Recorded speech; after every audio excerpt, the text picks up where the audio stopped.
안녕하세요. 이춘의 세상만사 시작합니다. 숲은 모든 생명의 안식처입니다. 우리 인간들도 100년 전까지만 해도 숲에서 나고 숲으로 돌아갔습니다.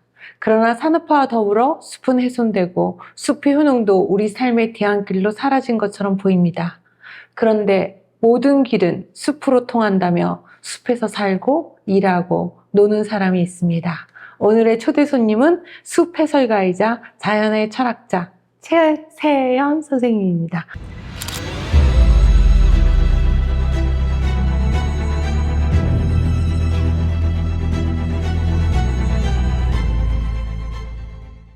안녕하세요. 예, 반갑습니다. 예. 너무 거창하게 소개해 주시는데요. 아니, 제가 그 KBS 다큐에 나오는 거 봤거든요. 예. 근데 좋더라고요. 예. 그 자연의 철학자라는 말이. 기농 24년 차라고. 예, 어느새 그렇게 예. 됐네요. 몇 살 때 기농하신 거예요? 제가 이제 대학을 졸업하고 예. 직장을 바로 들어가서 10년간 직장 생활을 했거든요. 예. 그리고 40대 어느 해에 예. 기농을 결심하고 산청으로 내려왔습니다. 그러니까 벌써 24년 차가 됐죠. 예. 그때 애들이 한창 크고 그랬을 그렇죠. 텐데. 초등학교 1학년, 4학년 때였으니까 그 아이들을 데리고 그쵸. 산청 숲속으로 내려왔습니다. 쉬운 결심은 아니었을 것 같습니다. 쉽지 않았죠. 근데 기농하실 때부터 이제 네. 도시를 떠나고 싶다는 사람들은 욕구는 다 강렬하지만 네. 처음부터 숲에 깃들어 살며 숲처럼 살고자 하는 그렇게 결심하시고 들어가신 거예요? 아니요, 처음에는 제가 이제 직장 생활을 하면서 제가 이제 다니던 직장이 그 시멘트 회사였거든요. 예. 그러니까 제가 하던 일이 뭐냐면 제가 자원공학을 전공했는데 네. 그 석산을 개발하는 거예요. 그러니까 네. 산을 깎아서 시멘트 재료를 만드는 일을 제가 했거든요. 네. 그러니까 10년 동안 그야말로 그 산을 망가뜨리는 일을 했습니다. 그러면서 너무 회의가 너무 많이 들었던 거죠. 네. 그래서 이게 아닌데 하면서 이제 직장 다니면서 네. 이제 기농 준비를 조금 해왔습니다. 그래가지고 이제 제가 40이 넘어가면 진로를 바꾸기 어렵겠다는 생각이 들어서 40되네. 또 그때 막 IMF 일어날 때였거든요. 네. 그래서 회사에서 또 희망퇴직도 받고 해가지고 찬스다 해가지고 이제 사표를 내고 산청으로 내려오게 된 거죠. 지금 간디 유정란 농장직이라고 예. 소개를 하시는데 유정란 농장을 운영하고 계시지 않습니까? 그렇죠. 예. 예, 유정란 농장을 운영하게 된 특별한 계기나 아니면 또 농장을 운영하면 어떤 특별한 원칙 같은 거 있으십니까? 제가 이제 그 직장에 이제 희망퇴직을 하고 나와가지고 제일 먼저 간 곳이 기농학교를 갔거든요. 그래서 네. 기농학교를 다녔습니다. 다니면서 이제 그 제 직장이 충북 제천에 있었는데 그 제천 주변에 청주 기농학교에 있어가지고 거기에 이제 제가 다니면서 기농 공부를 했습니다. 하면서 이제 기농 실습을 갔는데 거기가 어디냐면 충북 괴산에 네. 눈비산 마을이라고 유정란 농장을 하는 곳에 실습을 갔는데 네. 이제 학교 일정을 마치고 그 농장에 제가 다시 찾아갔죠. 가가지고 제가 이 유정란을 배우고 싶다. 머슴을 좀 써달라 해가지고 제가 거기서 1년 2개월을 그 눈비산 마을 공동체 마을인데 거기에 1년 2개월 동안 머슴을 살면서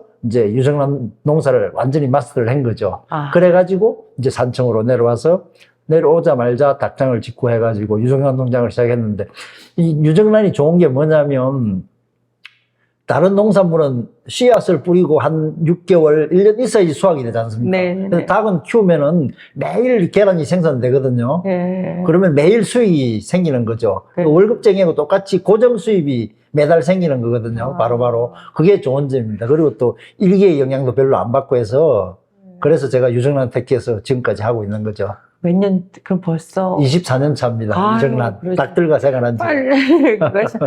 그게 딱 그 닭 농장이 그 해발 저희가 8m 정도 된다. 거리는 높진 않고 해발 450m에 네. 저희 농장에서 숲속에 있거든요. 네. 그러다 보니까 숲의 기운으로 닭들이 무럭무럭 자라고 그래서 훌륭한 하고 이제 건강한 달걀을 낳아주는 거죠. 그 다큐에 맨 처음에 보면 닭이 맨 처음에 살았던 그 가축이 되기 전에 닭이 살았던 고향이 네. 숲이라는 말에 그렇죠.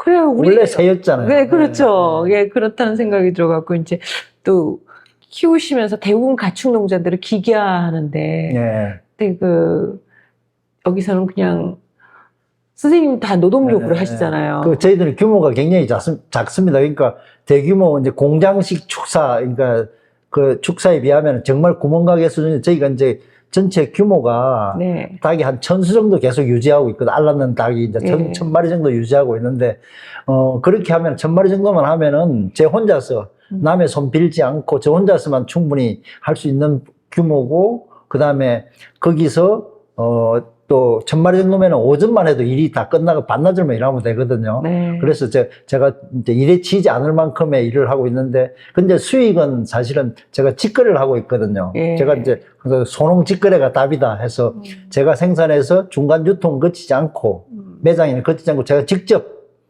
그 회원들 모집해서 우리 회원들한테 직접 택배로 보내거든. 전국 어디나. 네. 그렇기 때문에 이제 중간 마진이 없기 때문에 한 1000수 정도만 해도 충분히 아이들 지금 다 공부 다 시켰고, 빚 안 질 만큼 먹고 살 수 있습니다. 그러니까 반나절만 일하고도.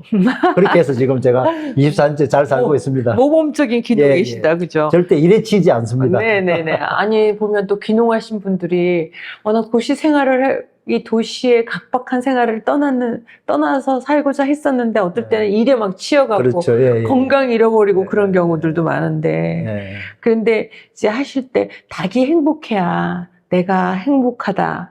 그래서 어떻게 하면 닭의 입장에서 닭을 행복하게 만들 수 맞습니다. 있을까라는 예. 이제 고민들을 많이 하셨잖아요. 그렇게 했을 때 이제 그 닭의 철저하게 뭐 닭을 키우려면 뭘 하고 햇볕하고 물, 공기, 햇빛이거든요. 네네. 그래서 사실은 이제 제가 이제 처음 시작할 때 이 양계 방식 자체가 이제 일본에서 들은 야마기식 양계라고 해가지고 일본에 시작된 양계 방식 가장 생태적이고 자연 친화적인 그 양계 방식이거든요. 그래서 닭장도 굉장히 과학적으로 닭의 입장에서 닭장을 짓고 그 다음에 모든 시스템을 닭이 행복하게 만들어주는 그런 이제 시스템이거든요. 그러니까 뭐 자연 방사하고 자기들이 놀고 싶을 때 놀고 또 제일 중요한 거는 물, 공기, 햇빛이라고 그랬지 않습니까? 네네. 항상 닭장 안에서도 햇빛이 들어가게 돼 있어서 일광욕을 즐기는 게 굉장히 중요합니다. 닭은. 사실은 뭐 모이나 그런 얘기를 많이 하는데 사실은 저는 이제 그것보다 닭이 햇빛 목욕 하면은 그 스스로 모래 목욕을 하면서 살충제가 필요 없을 정도로 벌레를 다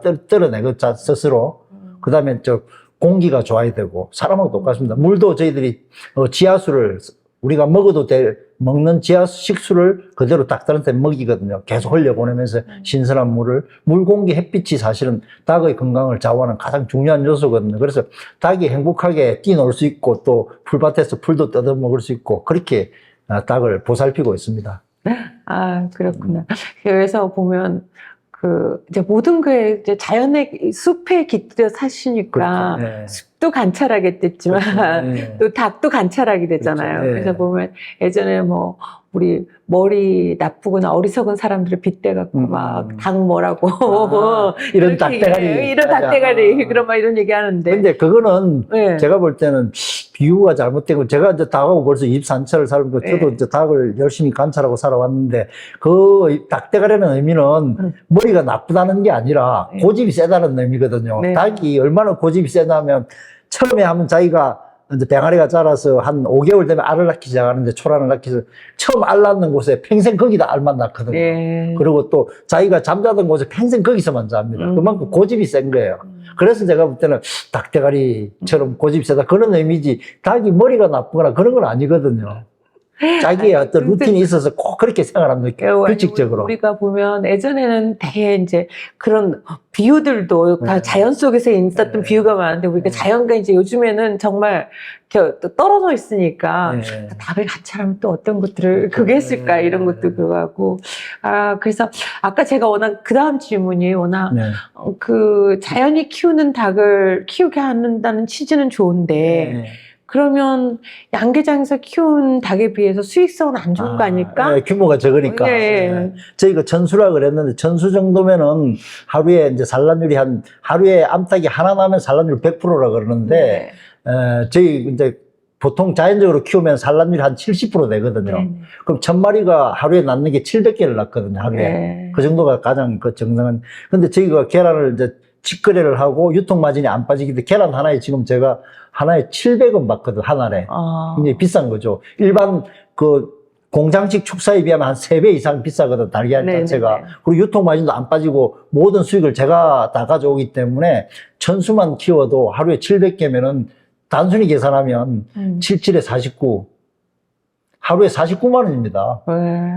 그러니까 거기서 반타작만 해도 대충 다 키워봐야겠다. 월 수입이 나오죠.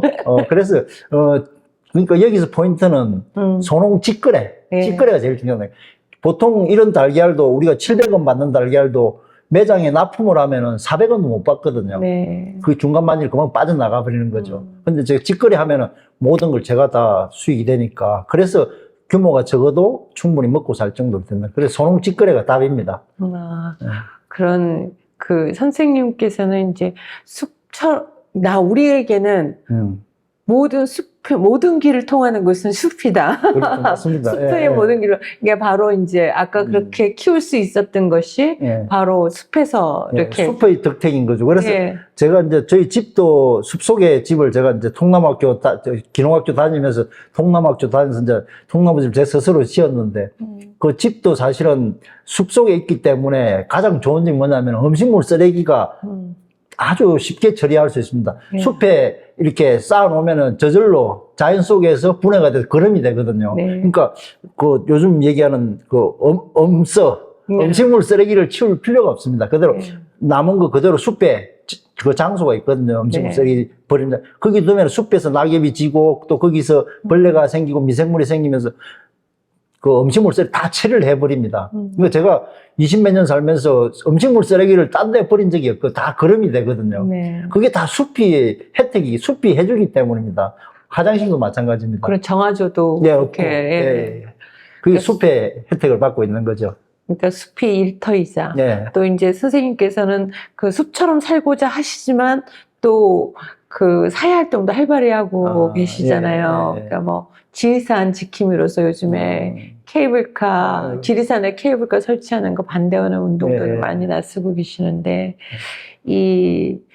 그 지리산 지킴이로서 어떤 활동들을 하고 제가 이제 이제 닭을 처음 키우기 시작하면서 정말 숲이 고마움을 느끼면서 또 제가 사는 곳 지리산이니까 지리산 자락에 살면서 지리산의 혜택을 너무 많이 받고 살지 않습니까? 그렇죠. 그런 의미에서 이제 닭을 키울 때 제가 또 숲해설가 공부를 시작해 숲해설가 자격증으로 숲해설가 활동을 같이 해왔거든요. 지금까지 지금도 하고 있는데 그러면서 숲의 고마움을 너무 많이 알았고 또 지리산의 고마움을 너무 몸소 느꼈기 때문에 저 지리산만큼은 국립공원 이루 지리산만큼은 우리가 지켜야 되겠다는 생각이 들었습니다. 그래서 이제 지리산에 여러 가지 처음에는 이제 초창기에는 지리산 댐 반대 운동을 오랫동안 해서 그게 한 30년 이상간의 싸움이었는데 여기 2018년에 드디어 지리산 댐 백지화 운동을 그래 이끌어냈거든요. 그래서 지리산 댐은 막아냈습니다. 근데 이제 다시 또 케이블카가 또 세우겠다고 그러고 있거든요. 그래서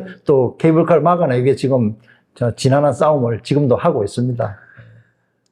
지금 지리산 이제 숲 해설가로서 또 14년째 이제 지리산 둘레길 걷기를 진행하고 계시는데 그 자연 천천히 걸으면서 이제 우리가 보면 막 너무 바쁘게 걸어서 주변을 둘러보지 않는데 숲을 걸으면 아래도 보고 위도 보고 이렇게 된다고 그러면서 천천히 걸으면 완전히 자연의 갤러리가 있다 라고 얘기하시는데 지리산 둘레길이라든 지리산의 특별한 매력이 있다면 어떤 것이 있을까요? 그 지리산 둘레길이 생긴 지도 벌써 한 10년이 훨씬 넘었거든요. 지리산 둘레길이 이제 기존의 지리산 하면은 저희들이 천왕봉 올라가거나 그다음에 2박 3일 종주하거나 이런 수직의 문화였거든. 지리산 자체가.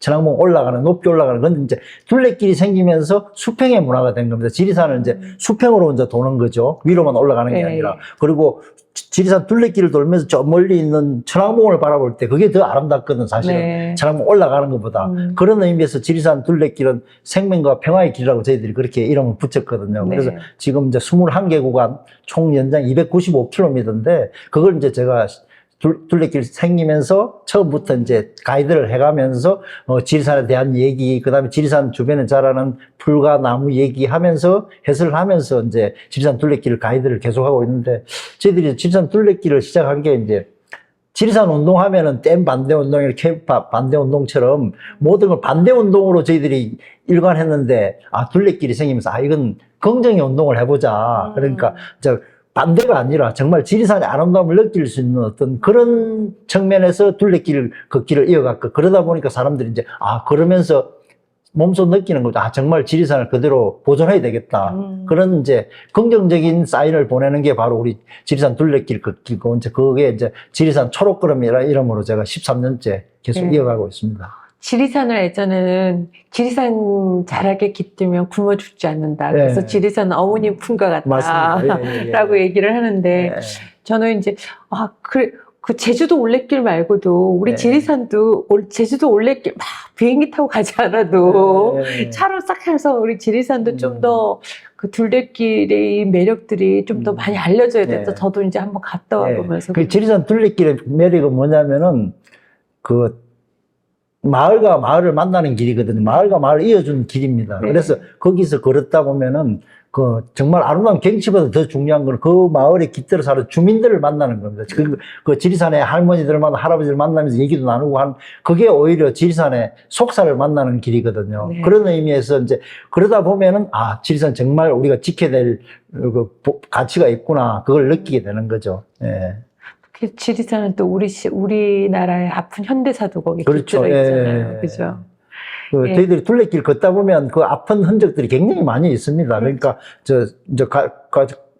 가장 가까이는 이제 6.25 때 있었던 산청 함양 사건 추모공원도 둘레길을 지나거든요. 거기서 저희들이 항상 보면서 그 아픈 현대사도 저희들이 둘레길에서 충분히 느낄 수가 있습니다. 항상 산에 자연도 되게 아름답지만 산에 보면 사람이 있어야지 항상. 맞습니다. 그게 훨씬 더 빛나고 예쁘고 그래서 지금 이제 지리산 초록걸음에서 대표를 하면서 5년째 교사로 참여 중이시잖아요. 지리산 학교. 지리산 학교.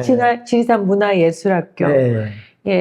그런 지리산 초록걸음반을 어떻게 운영하고 계십니까? 이제, 원래 지리산 학교는 생긴 지가 한 10몇 년 더 됐거든요. 그러니까 지리산 전체가 하나의 이제 열린 교실처럼 학교 없는 학교죠. 그러니까 그 캠퍼스 없이 지리산 전체가 학교라서 이제 다양한 사진반도 있고 시문학반도 있고 또 국악반도 굉장히 많은 반이 있거든요. 근데 그 전에 계속 둘레길 걷기반이 있었는데 제가 5년 전부터 제가 이제 교사를 맡아서 이제 보통 한 학기에 20명 정도가 등록을 하거든요. 그래서 지금 계속 같이 거기도 둘레길 걸으면서 지리산에 대한 공부도 하고 서로 이제 얘기도 하고 그렇게 하고 있습니다. 그래서 지리산 학교에 반이 여러 개가 있는데 우리 초록걸음반이 인원이 제일 많고 사실은 지리산 학교를 먹여 살리는 역할을 하고 있습니다. 초록반은 일주일에 한 번씩? 한 달에 한 번 수업 진행합니다. 지리산 학교는 모든 과목이 한 달에 한 번, 주로 토, 일에 진행을 하거든요. 그렇게 하면 그 수강생들이 반응들은 어떻습니까? 너무 좋아하죠. 그러니까 한 달 동안 도심 속에 찌들다가 이제 초록걸음반 수업 저랑 같이 이제 둘레길 걸으면서 한 달에 시켰던 도시의 때를 다 벗어내고 가죠. 그래 다음 또 한 달을 기다리고 그렇게 해서 정말 어떻게 보면은 치유와 위로의 그런 수업이 되는 것이죠. 그렇죠. 그러면서 또 우리가 진짜 우리가 자연 속에서 있구나. 자연의 혜택들을 저는 제가 아까 꼭 굳이 자연 철학자라고 얘기를 이렇게 소개를 했던 게 우리가 너무 자본주의 사회의 질서라는 것 속에서 살면서 서로 이렇게 정말 각자 도생하고 무한 경쟁에 이런 건데 아까 얘기했던 숲에서 이 자연적인 순환의 이런 질서들이 우리가 파괴되어 있구나라는 걸 좀 제가 느꼈거든요. 맞습니다. 둘레길을 걸어보면 그걸 충분히 느낄 수가 있습니다. 이렇게 서로 공생해 나가는구나. 그야말로 경쟁과 싸움의 그 연속이 아니라 정말 서로 화합하면서 자연 숲의 생태 그물망이 그렇게 연결되거든요. 다 연결. 그래서 숲이 지금은 이제 유정란 키우시면서 일터이자, 그렇죠. 또 쉼터이자, 맞습니다. 또 초록반 이렇게 하면서 또 놀이터이자 이렇게 이제 운영하는. 저희 농장의 모토가 그겁니다. 간디 유정란 그 시작은 숲입니다. 예. 이렇게 시작합니다. 모든 것은 숲에서 시작해서 숲으로 끝납니다. 완전 신선 같다라고 생각을 할. 도끼자루 썩는 줄 모릅니다. 근데 제일 힘든 거는 사실은 가축을 키우다 보면 하루도 집을 비울 수가 없습니다. 아까 저 혼자 다 하기 때문에 다른 손을 빌지 않기 때문에 네. 뭐 1박 2일 여행을 간다거나 예. 그게 제일 아쉬운 점입니다. 하루도 집을 비울 수가 없습니다. 네. 아니, 제가 다큐 이렇게 보면서 딱 하루에 아침에 모이 주고 네. 그러면서 딱 관찰한, 그게 모이를 주는 시간만이 아니라 그 그렇죠. 닭들의 상태를, 건강 관리를 그때 예. 제일 아침 먹을 때 눈에 싹 들어오거든요. 예. 아, 식구들은 이렇게 먹여 살려야 되는구나. 맞습니다. 어떻게, 누가 가장 아픈지. 아픈 녀석이 제일 눈에 들어옵니다. 그렇죠. 예. 누가 가장 아픈지. 그리고 아픈, 정말 짐승들의 아픈 것은 자기 먹을 거를 잘 못 찾는다는 거 아닙니까? 그렇죠. 예, 경쟁이 그랬을 때 돌봐주는. 예. 그래서, 닭은 키우기는 자연이 키우고 나는 돌볼 뿐이다. 라고 하는 거 스스로 그런 인상적이었어요. 거죠. 예, 예. 인상적이었습니다. 숲은 사람이 필요하지 않지만 예. 사람은 숲이 필요하다고 이렇게 하셨잖아요. 그렇죠. 예. 그거 말줄 이해가 갈 것 같으면서도 이해가 좀 안 되고. 아니, 이제 인류가 생기기 전부터 숲은 있었거든요. 네네. 근데 이제 인류가 생기고 하면서 숲을 굉장히 이용하면서 지금까지 발전해 왔는데 너무 착취를 한 거죠. 그렇죠. 인간이. 네. 그래서 점점 이제 숲이 황폐화되고 지구 자체가 지금 위태로워지고 있지 않습니까? 네. 이제 그런 것들이죠. 그래서 사실은 거기서 숲에서 사람만 쑥 빠져나간다면 숲은 더 아름답게 잘 자랄 텐데 우리 인간이 관여함으로 해서 정말 위태롭고 저 어려워지고 있는 거죠. 그래서 지구 자체가 지금 기후 위기라는 이런 위기에 직면해 있는 거죠. 네. 결국 사람의 욕심 때문입니다. 그렇죠. 아니 우리가 그 인간 위주로 산다는 것이 어떤 인간만 생명인 것이냐. 네. 그게 이제 지금 제가 이렇게 말로는 하지만 그게 젖어 있었기 때문에 제가 하는 말이거든요. 아, 그래? 우리 인간의 모든 이익과 이해관계를 위해서 숲이라고 하는 것이 마음껏 훼손해도 되고, 그 자본의 이윤 추구에 의해서 막 이렇게 되는 것들이 너무 당연하다고 생각하지 않았습니까? 그래서 케이블카를 올리고 하고 있지 않습니까? 그렇죠. 아, 참, 걱정입니다. 네. 예. 숲에, 특히나 이제 이 나무들의 그 숲에 이제 오랫동안 있으시면서 숲을 이제 관찰하고 나무의 이야기들을 갖다 또 들려주기도 하고 막 그러시지 않습니까? 그랬을 때, 이 얘기는 꼭 나무들이 들려주는 이 얘기는 꼭 해주고 싶다. 그런 얘기가 뭐가 있을까요? 식물들의 생존 전략이라는 게 굉장히 인간보다 더 뛰어나거든요. 예. 이제 예를 들면 이제 가장 비근한 예가 산에 가면 산수국이라고 있습니다. 네. 이제 보통 키우는 거는 수국이지만 산에 있는 수국인데 그게 이제 꽃이 두 종류가 있는데 가운데 자잘한 꽃이 있고 밖에 큰 꽃이 있거든요. 네. 큰 꽃은 이제 헛꽃이거든요. 네. 그러니까 가짜 꽃이라는 거죠. 벌과 나비를 유인하기 위해서 밖으로는 이제 화려한 꽃을 피우고 안에가 진짜 꽃이거든요. 그럼 그걸 보고 벌과 나비에서 이제 안에 그 꿀을 빨고 수정을 하거든요. 네. 근데 이게 이 산수국이 수정을 하고 나면 밖에 있는 흙꽃들이 싹 뒤집어집니다. 이렇게 펼치고 있다가 거꾸로 이렇게 돼. 지가 알았어. 그러면 이제 벌과 나비들이 저거는 이제 수정을 했구나. 그럼 저기는 안 가도 되겠구나. 그렇게 신호를 보내는 거죠. 산수국이. 초능력이 있다고. 그러니까 그거와 비슷한 것도 우리 김대중 선생의 호각 인동초잖아요. 인동초를 검문하라 그러는데, 그럼 검색, 은색 꽃이 피는데, 네. 처음에는 노란 꽃이 피어요. 은색 꽃이. 그러다가 좀 이따 하얀 꽃으로 변한 거, 그래서 검은화라 그러는데, 그것도 마찬가지예요. 노란 꽃일 때는 수정을 하기 전이에요. 수정을 하고 나면 그게 그 노란색이 흰색으로 바뀌어요. 표시를 보내는 거죠. 그 정도로 식물들의 생존 전략이 뛰어나다는 겁니다. 네. 그거 이제 숲이 그렇게 더 돌아간다는 거죠. 사람보다 훨씬 뛰어납니다. 그런 것들을 설명을 하고 숲이 또 그렇고 둘레길도 그렇고 아는 만큼 보이고 아는 만큼 또 느낄 수가 있습니다. 설명을 들으면 더 좋죠. 네, 아니 저도 보면서 이렇게 어떻게 보면 막 나무들 같은 경우 우리 어렸을 때는 너무 획일적으로 이렇게 자연 교육을 받아고 또 네. 민둥성이 산이고 막 이래갖고 그렇죠. 네. 나무들 그리면 똑바로 그렇게 했는데 지금들 보면 나무들이 그냥 다 옹이 bek히고 그러면 그게 세월의 흔적이지 않습니까? 그렇죠. 그죠? 네. 예, 그래서 숲에 대한 얘기를 한다면 정말 무궁무진할 것 같고 저도 한번 초록 그럼 거기에 한번 참여하고 싶습니다. 그 숲에 대한 얘기는 가장 기본이 이제 이름이거든요. 네. 나무 이름들의 유래가 다 있거든요. 우리 네. 선조들이 다 까닭이 없이 이름 붙이기 하나도 없고, 그 나무 이름 유래만 들어도 굉장히 흥미롭습니다. 네. 다음에 오시면 꼭 그 나무 이름의 유래들을 하나하나 다 설명을 해드리겠습니다. 감사합니다. 네, 꼭 그런 기회를. 네. 그래도 이제 마지막으로 네. 또 우리 이제 숲을, 숲을 보면 나도 좀 마음은 좋다. 다 본능적으로 느끼잖아요. 이 숲이라고 하는 게 끌리는 거. 우리가 왜, 네. 근데 이제 그런 분들한테 숲에 대한 더 얘기해 주시고 싶은 얘기가 있다면. 예.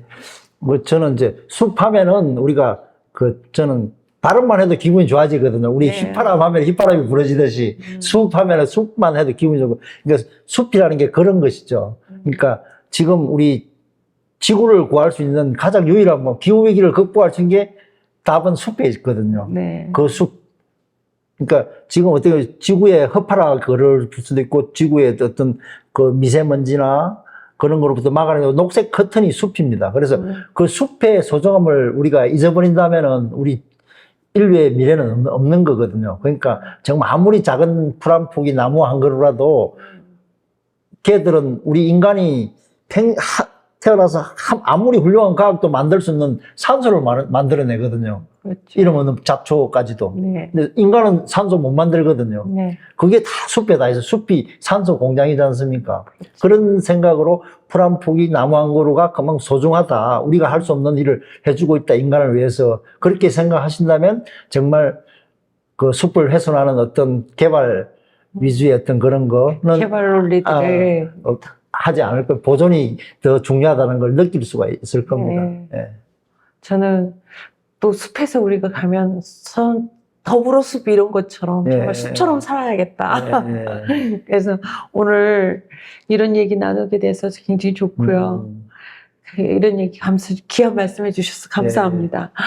오늘은 기농 24년 차인 유정론 농장을 운영하며 숲에 깃들어 살며 숲을 지키는 활동을 열심히 하고 계시는 최세연 선생님을 모시고 이야기를 나눴습니다. 이춘의 세상만사 여기까지입니다. 감사합니다. 감사합니다.